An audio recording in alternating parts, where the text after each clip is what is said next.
Padmashri doctor Mamta Chandrakar के स्वर में टीसी म्यूजिक पर सुनिए ये गीत।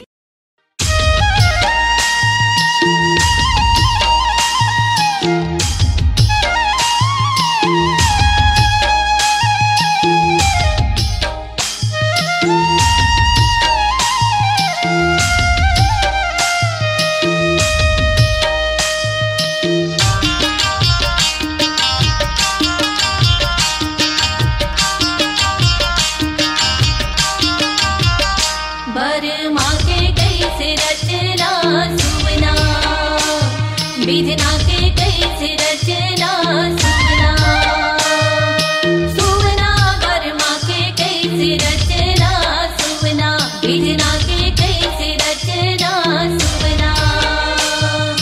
भाई बहनी के संग छूट जाते, भाई बहनी के संग छूट जाते, दाई दादा के अंगना बरमा के कैसे, बरमा के कैसे रचना सुवना, विधना के कैसे रचना सुवना, सुवना बरमा के कैसे रचना सुवना, विधना के कैसे रचना सुवना।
विधना के कैसे रचना सुवना, सुवना बरमा के कैसे रचना सुवना, विधना के कैसे रचना सुवना।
विधना के कैसे रचना सुवना, सुवना बरमा के कैसे रचना सुवना, विधना के कैसे रचना सुवना।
विधना के कैसे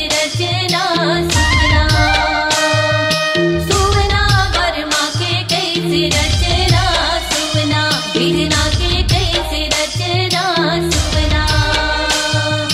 भाई बहनी के संग छूट जाते, भाई बहनी के संग छूट जाते, दाई दादा के अंगना बरमा के कैसे, बरमा के कैसे रचना सुवना, विधना के कैसे रचना सुवना।